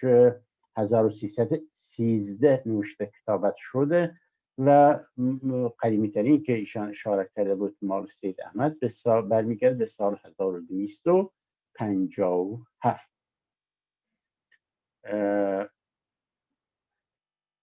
بعد این اولین چیز گوران که آورده یک جلد رونوشت از دفتر دیوان گور کلام سرانجام الحق طایفی گوران از تاریخ ختم کتابت، رونوشت مزبور 12 اردیبهشت 1313 شمسی می باشد و 94 صفحه هستش. این در واقع بسیار بسیار جالب توجه می باشه. این تاریخی هستش که نامه سیشمزین حیدری نگاشته شده و از هفتوانهی ها می خواهد که به مدیریت هفتنخان را قبول کنند و آنها را که پیشوای خود سازند که این طرحی هست در اون نامه در برنامه ویژه بدان میپردازیم و این تاریخ در واقع نشان میدهد که از آنچه این 94 صفحه بازمانده یا باقی مانده آن 20 جلد یا خیلی خیلی پرشمارتر دفاتر گوران ها هستش که 94 صفحش به عنوان اصطلاح دیوان گوره یا نامه سرانجام که نام های مختلفی براش به کار برده‌اند و جعلیات اضافه کردن و امروزه مثلا حالا نمیدونم دقیق به سر به 1000 صفحه میزند که در بعضی نسخه ها به قدری چیز کرده جعلیات اضافه کردن، دستکاری کردن به صدها بعضی ها نزدیک به 1000 هم میره. حالا این از این نظر بسیار بسیار تاریخ جالبی هستش که منطبق است با زمان نگارش آن نامه سیشمزین حیدری. خب اینجا دفتر دیوان گوره اشاره کردیم. بعد الحق هست زیرا اولا تأسیس فرقه علی اللهی اینجا آورده که توسط عبدالله ابن سبا در زمان حضرت علی فرقه علی اللهی تشکیل شده، ولی مؤسس فرقه الحق کی هستش؟ حضرت سلطان اسحق در قرن هفتم، در قرن هفتم هستش، هفتم هجری. و اینجا هستش که از حیث اصول عقاید و سایر احکام مذهبی و مسلکی نیز با یکدیگر اختلاف فاحش دارند. منظور که این دو فرقه احناف و علی اللهی هست. بعد مجموع الکلام که چیزی سند دیگری که ایشان رفرنس دادند، مجموع الکلام هستش که 1202 شمسی تاریخش را آورده است که ببینیم این را میتونیم پیدا بکنیم.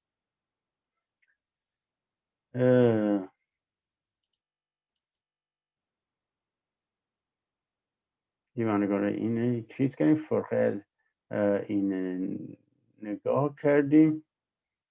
حالا این مجموع الکلام نور علی الهی که خودش نوشته که 1202 به پایان برده. حالا این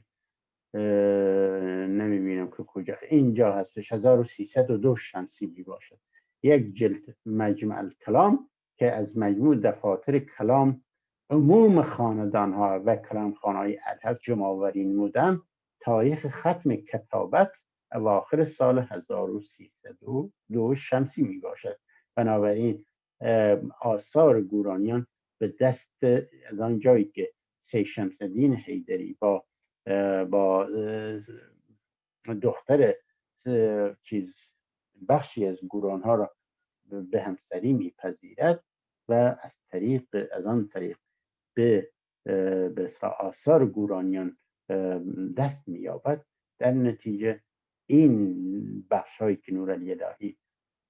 اشاره میکند با این فرق دارد، مگر اینکه کلام های روسی شده باشد یا اینکه شنیده شده باشد و نگارش یافته باشد. و این است که میبینیم اینها چقدر از همین دوران شروع به جعل و تزویر کرد.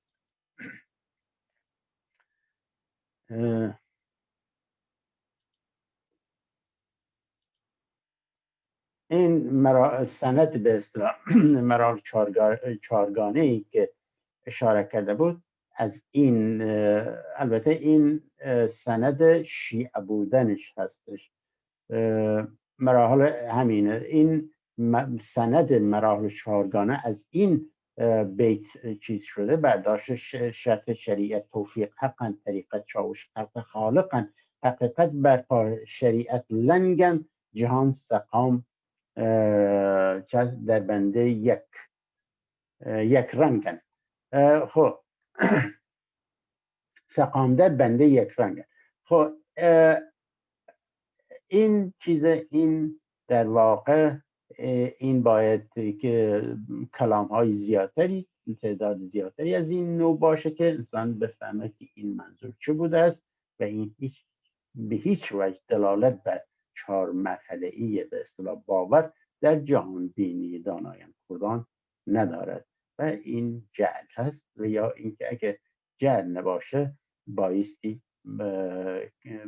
بندهای بیشتری از این نوع باشد که بتوان منظور کلی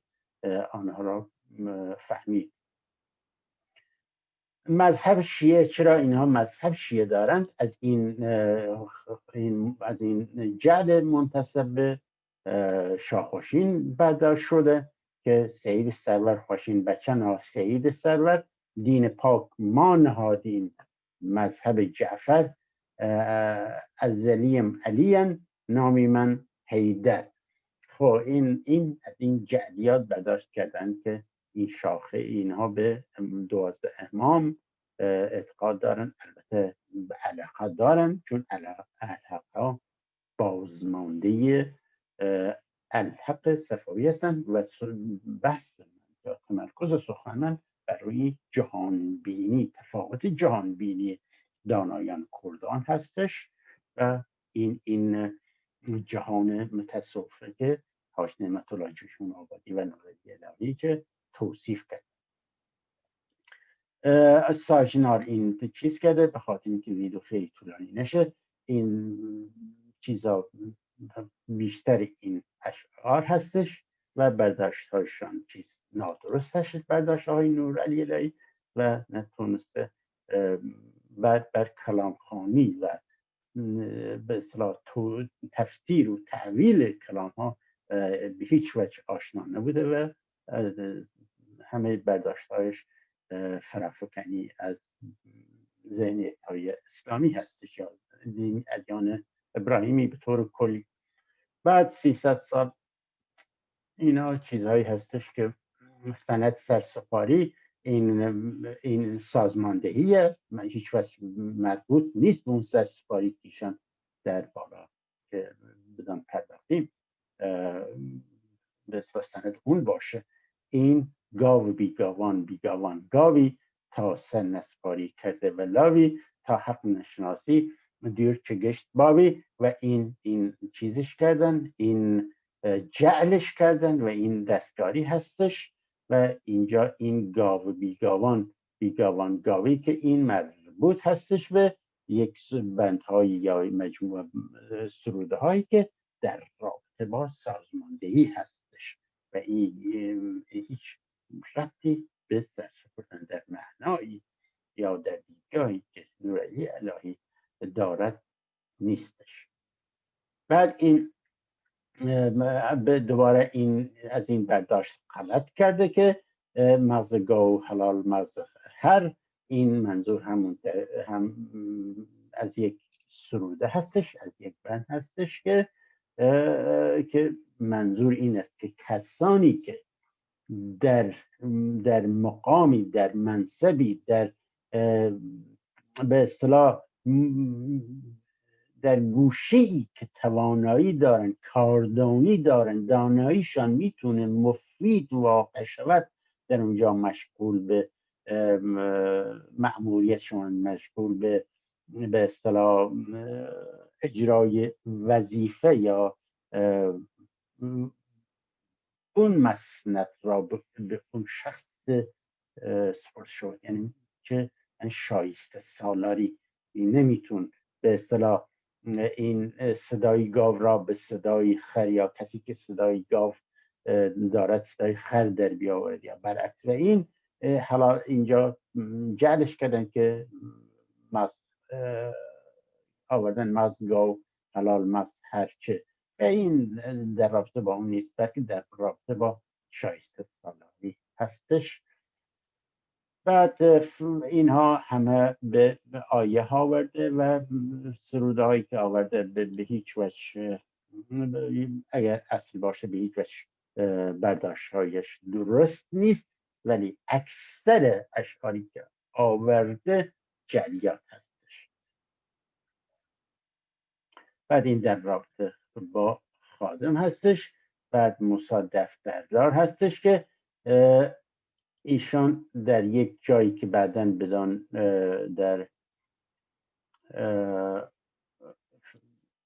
در رابطه با آثار حق بدان میرسی آورده که ایشان همراه پدرش به یه منزلی آمد و رفت داشته که ایشان اون دفتر زردی که به قلم پیرموسی نوشته شده دیده است، که در صورتی که این درست نیستش.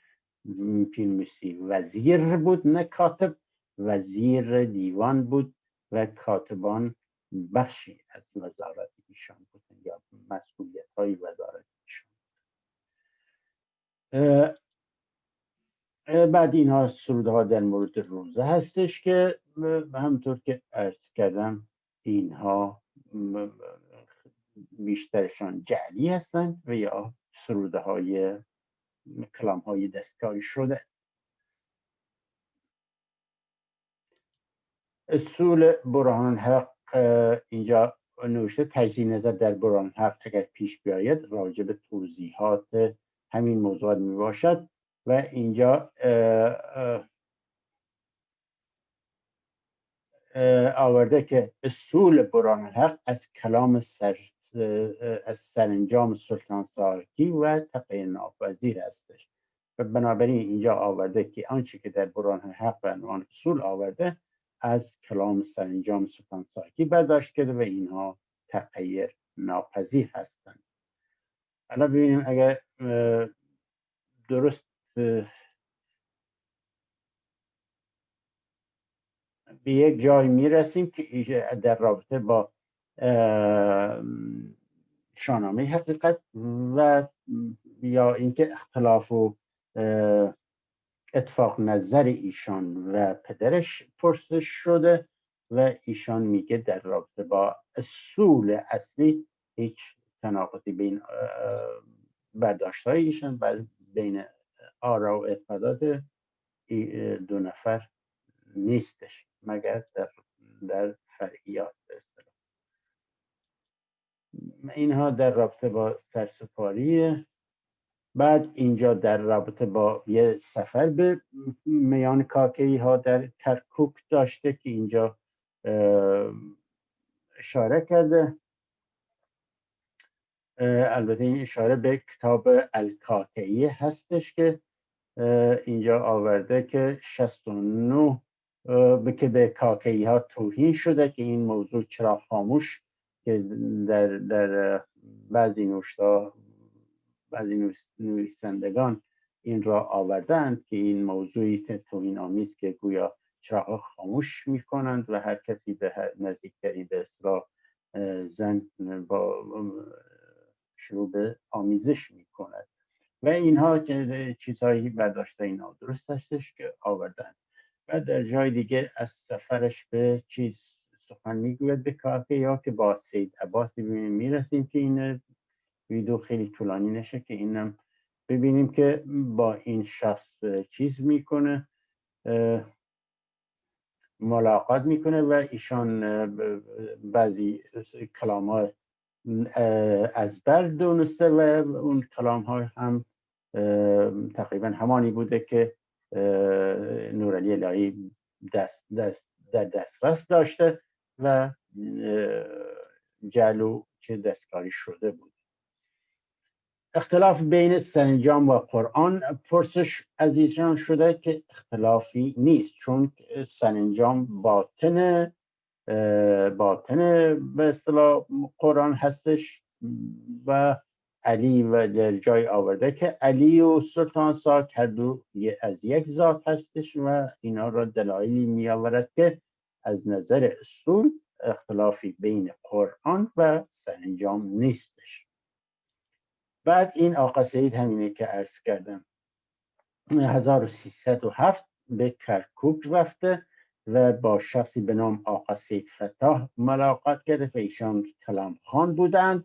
و چیز کرده. آقا سید فتاح با درویش پیرویس که ایشان تعریف کردند که هر دو شاگرد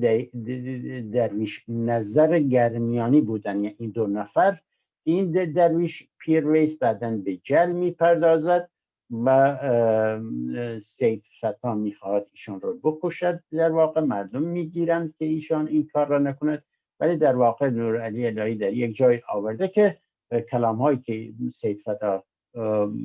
از بر داشته چیز بوده، هم جعلی بودند. اینجا گرچه سید فتاح چون که به عرض رسید معتقد بود اختلافات موجود ناشی از فکر کلام خانهای اصل اخیر است، اما به عقیده این جانب پس از غیبت حضرت سلطان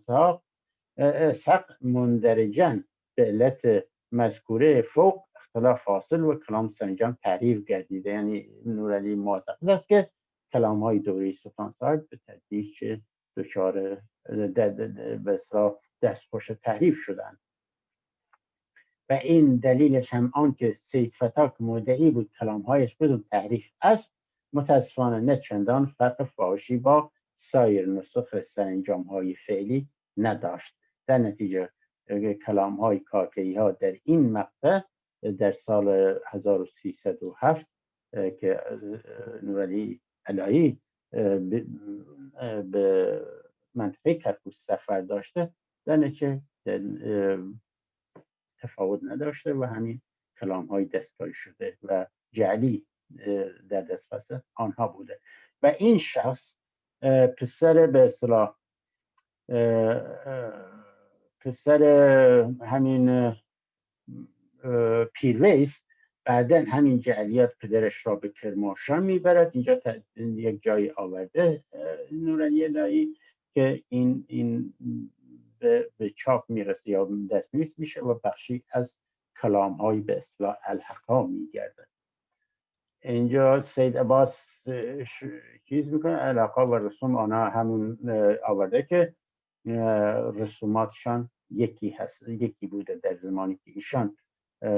به کرکوک رفتند و مشاهداتش این بوده که الحقای عراق از حیث آداب و رسوم مانند الحقای اطراف کرمانشاه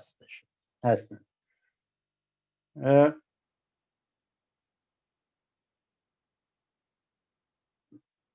عرض کردم اینجا بعد در اینجا جماعت علاقه کتابی جامع آثار تاریخی و دستورات مسلکی باشد به تب نرسیده بود و چه داشتن سینه به سینه. این در رابطه با چیز مقدمه برهان صفحه 2 کو گفته به تالیف مرحوم حاج نعمت الله اشاره شده. حال بفرمایید نظر عام جناب درباره کتاب شاهنامه حقیقت چیستش که این آورده که مؤلف شاهنامه حقیقت بدین منظور این کتاب را نوشته است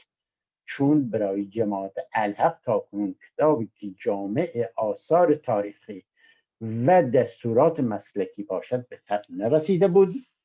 بوده و هرچه داشته اند سینه به سینه به طور متفرق ضبط می‌گردیده که به همین سبب اغلب رشته مطالب از هم گسیخته و از نظرها فراموش و محو گشته و یا به صورت دیگر در آمده است که این در صورتی که برای الحقا ممکن است بخورد ولی برای گورانیان نه، چون گورانیان به صورت ممتد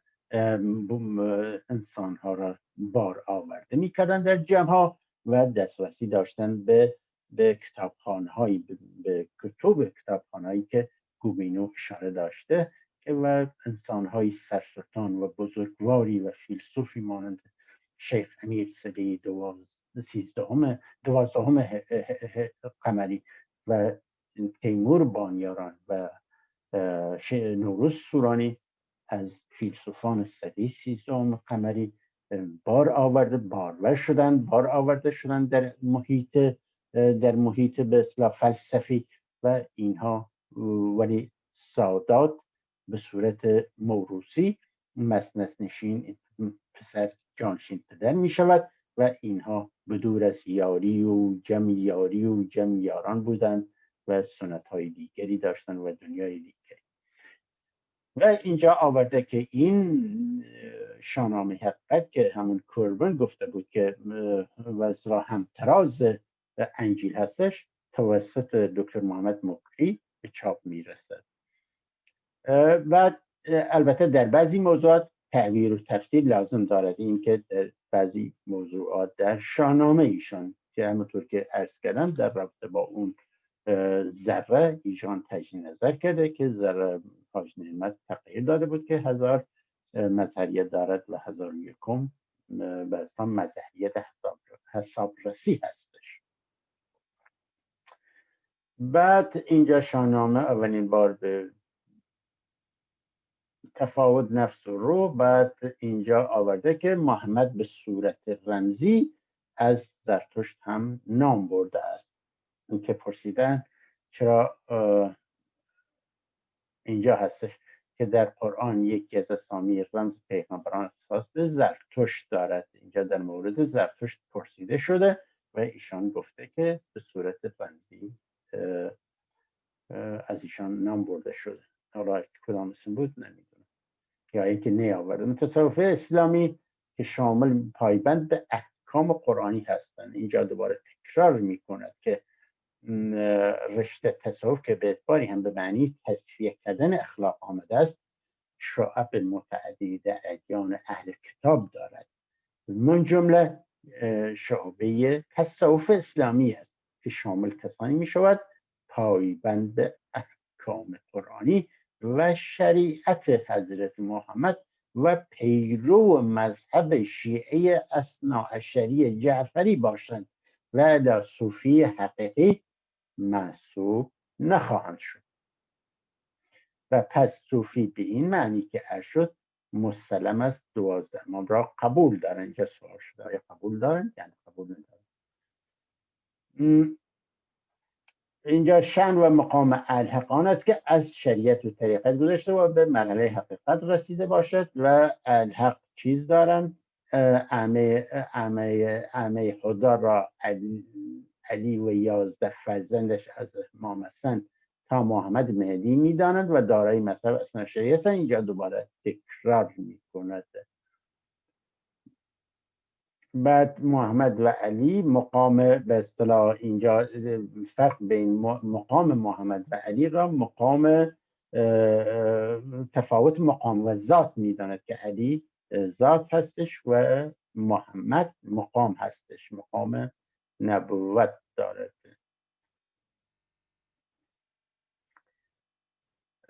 الحق یعنی اهل تحقیق و در اینجا معنی دیگری از الحق میگه که کسانی که به تحقیق به حقیقت میرسند که با اون تعریف قبلی خودش در تناقض قرار میگیره.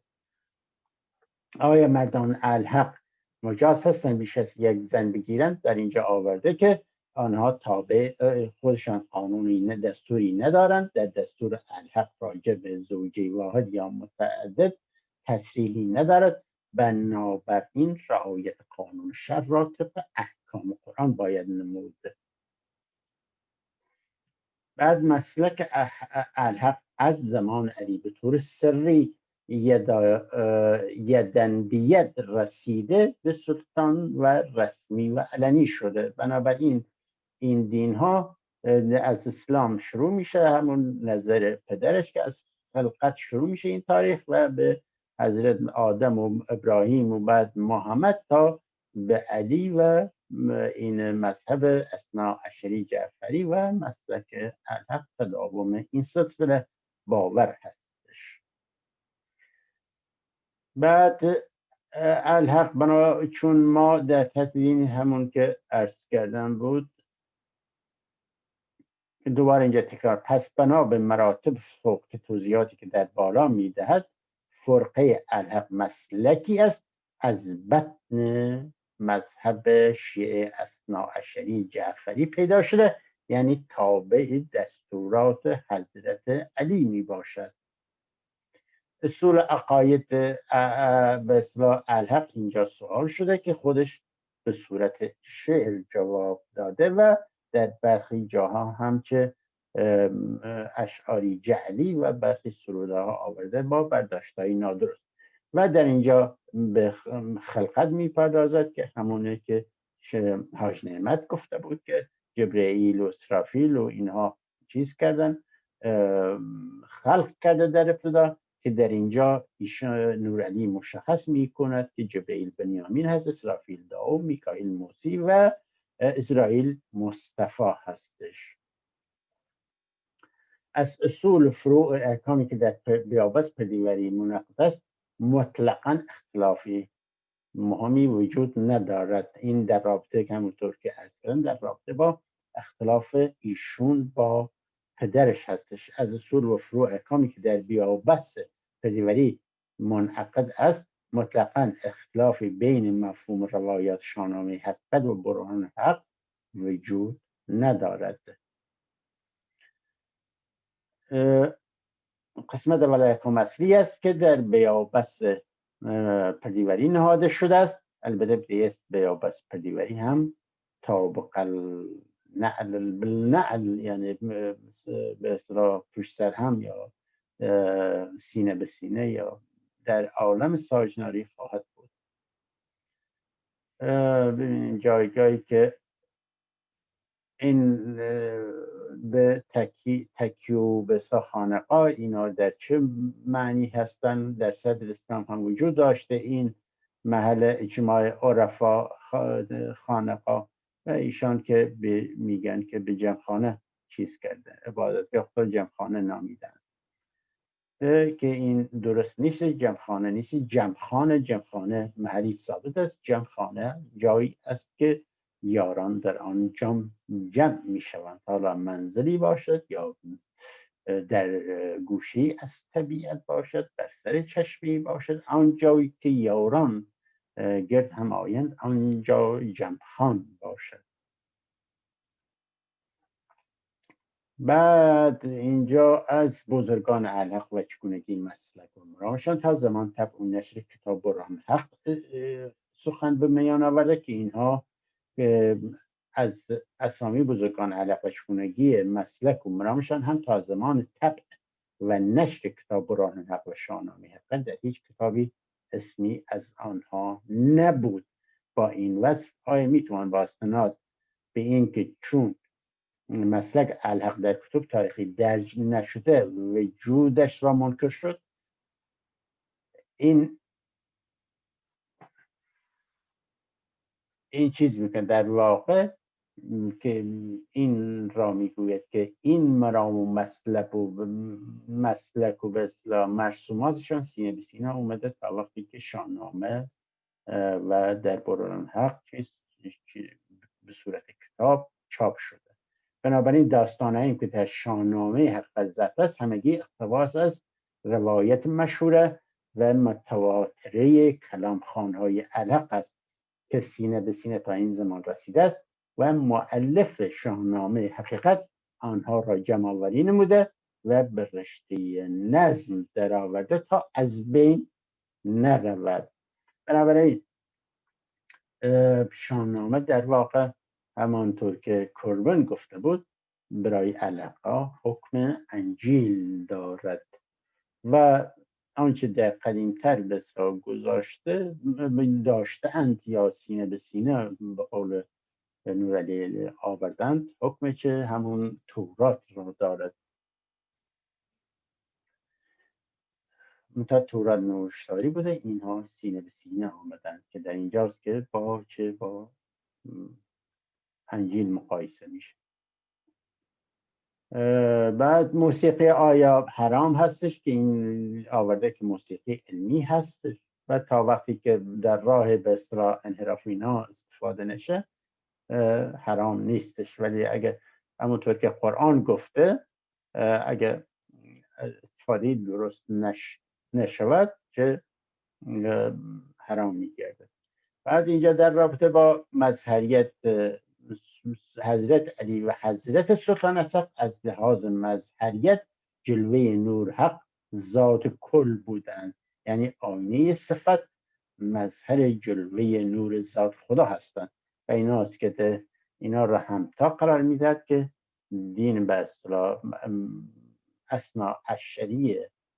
جعفری به اصطلاح شیعه را به الحقا منتقل بکند که در واقع چنین هم هست در بین الحقا، ولی ربطی به جهانبینی دانایان فکری فلسفی دانایان کردان یا گوران ندارد این مباحث. بعد اینجا هم در رابطه با مکروه و شریعت قرآن چیزه و در اینجا آورده که این شهدای کربلا دونهاشان در زمان سلطان ظاهر می شود ولی چیز نیست، در دیوانها یا در جمعهای مختلف اینها ظاهر می شوند یا تجلی می یابند، نه در 72 پیره. بعد اینا آورده که چرا ایشان اسما را نیاورده که ایشان آورده که در دفتر دیوان گوره که نسخه آن نزد بنده است اسامی چتن به نظم کردی نوشته شده است و به همین دلیل که ایشان آن را تکرار نکرده است. کو سراندیپ آورده که در هندوستان قرار دارد. بعد یاران این سروده هستش که یاران رو میفرماید شارزول خراب بدنام شاهو که اینا این چیز به اصطلاح جعلی هستش و دوباره اینجا به قلندر میپردازد. اینا همه همه جعلی هستش. همانطور که عرض کردم که پدرش آورده بود که ابراهیم جانشین سحاق می شود ولی ایشان میگوید که سحاق جانشینی برای خودش بر نگذیده و این به ابراهیم و جانشینش به طور مشترک به ابراهیم و باب یادگار میرسد که بخشی از باورهای اعراب‌ها هم هستش و این باز هم به نامهای تیار و ای و تشابه نمیپردازد و در اینجا به این میرسد که دون حضرت محمد سید محمد دون حضرت محمد بوده است و این سرسپردگی که در عالم الست انجام گرفته است. در مورد سید محمد که در فصل این سوال میپرسند که در فصل 8 بران هر جز هفتانه آمد شاهنامه 7 صفحه 54 می نویسد در بیابسته عالم زر سید محمد دعای تیغ قربان را داد، لیکن در صفحه بعد می نویسد و لیکن محمد در آن انجمن نه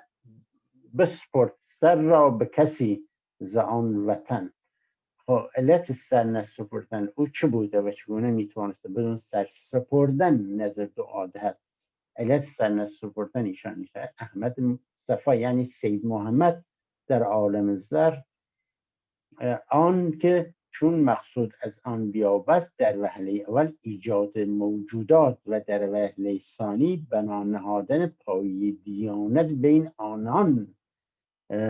آنان جهت شناسایی ذات واجب الوجودی و سیر کامل بود. پس که از جمله موجودات نیز جنس بشر می باشد. البته رشته دیانت هم در بین بشر به این ترتیب اسخار یافته. شریعت رو دوباره همون 4 مرحله را تکرار می کند و اینجا هفتن جز طبقه اول یاران چیز حساب میشن، سلطان ساک حساب میشن، باب یادگار شاهزاده و ولیعت شاه حقیقت میشون. اینجاست که همونطور که عرض کردم سلطان ساک جانشین چیز نمیکنه، بر نمیگزیند و ابراهیم و باب یادگار شاهزاده و ولیعت شاه حقیقت یعنی حضرت سلطان ساک میباشد. بعد این سلطان ساک عیسی را پدر ظاهریش را به حج میفرستد که همون چیزهایی هستش که در نوشته های نویسندگان و برجستگان و سران عرب آورده شده است که این مثلا در به طور مشروع در بعضی نوشته آورده شده است که این داود به صورت چوپانی در می آید و به حکم سلطان یا به معجزه سلطان و قربانی برای شیخ تهیه می کند و در راه بازگشت می میرد و این جزئیاتش آوردن و احتمال زیاد دارد که این جزئیات از شاهنامه حقیقت گرفته شده باشد که من باید این را به طور دقیق بخونم. هنوز نرسیدم که شاهنامه را به تازگی به دستم رسیده بخوانم. این در رابطه با سید بودن لازم نیست که حتما از ذریه حضرت محمد باشد، همان قدر که از طرف مؤسس مسلک الحق یعنی حضرت سلطان السق منصب خاندانداری به کسی داده شد، منصب سیادت هم دارا خواهد بود. پس کسی که خاندان از طرف صحاب به اصطلاح خانداندار شده باشد سیادت هم صاحب سیادت هم شده است. بنابراین چیز نیست، معیار نیست که از نسل محمد باشد. بنابراین 5 نفر فوق الذکر از لحاظ سیادت و خاندان دارای که خاندانداری بدون تفاوتند. اینا اسامیشان آورده که میر و حاجی باویسی و اینا آورده 5 نفر، ولی شیخ شهاب الدین و شیخ حبیب از آن 7 نفر اینها گفته از حیث مقام باطنی با 5 نفر دیگر از افغانه هیچ گونه تفاوتی نداره، لیکن از حیث منصب سیادت که مستلزم خاندانداری است، چون شیخ شهاب الدین بنابر مسئله منصب خاندانداری نداشته، سید هم به او خطاب نمی شود و این من درآوردی هستش که اینا هر 7 سید بودن و در کلام ها نامشان ذکر هستش و کیها کدام ها با هم به صورت زوج مدیریت واحدهایشان به عهده گرفتن، بسیار مسئول و نایب یا سنگومندار و دستیار. در حال این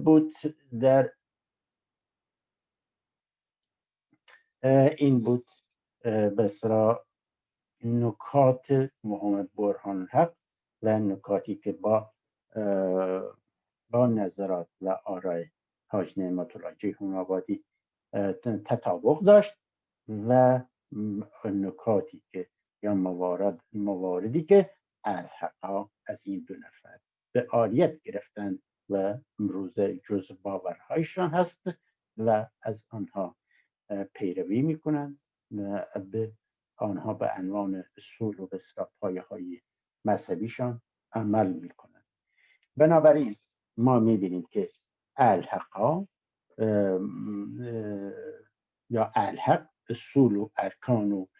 مرسومات و سنت‌هایشان توسط حاج نعمت الله جیحون آبادی و پسرش نور علی الهی تعریف میشه، تدوین میشه و این اصول وضع میشن و به هویت مذهبی الحقا تبدیل میشه. الحقا هم که قبلا علی الهی نام داشتند و الحق در زمان صفویه بخش گروه هایی بودند که الحق صفوی به وجود آوردند که جمعیت های از آنها را نصیری با نام های متفاوت چیز از آنها در آثار مختلف یاد شده است. بنابراین در این 4 برنامه به طور وضوح ما دانستیم، ما دیدیم که مبانی به اصطلاح باورهای مذهبی الحقا چطور پایه‌گذاری شده و چگونه این دو نفر پایه‌گذاری کردن و چگونه از اتهام بعضی برداشت‌های خودشان از پاره‌ای به اصطلاح سرودهای اصلی و بسیاری هم جعلی، اینها با اسنادی از قرآن، از آیه ها، اینها به طور بسیار توأمان باورهای علاقه را که بنیانگذاری میکنند در واقع یا به اون باورها سر و سامان میدهند، آنها را به قول خودشان به صورت کتاب، باورهاشان به صورت کتاب در میآورند. ولی این باورها، این جهان بینی به اصطلاح مثلی با جهان بینی، با دیدگاه ها و جهان بینی فقهی فلسفی دانایان گوران یا کردان که بعدا در جزئیات به آنها میپردازیم، کاملا دو دنیای مقاید، دو دنیای متفاوت و دو دنیای به اصطلاح دنیای مادیت و دنیای معنوی به سخن نور الهی هستش که ما این را با جزئیات و مستند بدان خواهیم پرداخت. بنابراین ما یک برنامه دیگر خواهیم داشت در رابطه با برهان‌الحق که ببینیم بعدها نور الهی چه تغییراتی در دیدگاهاش به وجود می آید و به هر حال دنیا را چطور می بیند و از اون باورهای ایشان که در برهان‌الحق می آید جلد اولش چه میراثی برای الحقا بسرا میراث ایشان به هویت الحقا تبدیل می شود. با آرزوی سلامتی و روزگاری خوش برای همه شما عزیزان.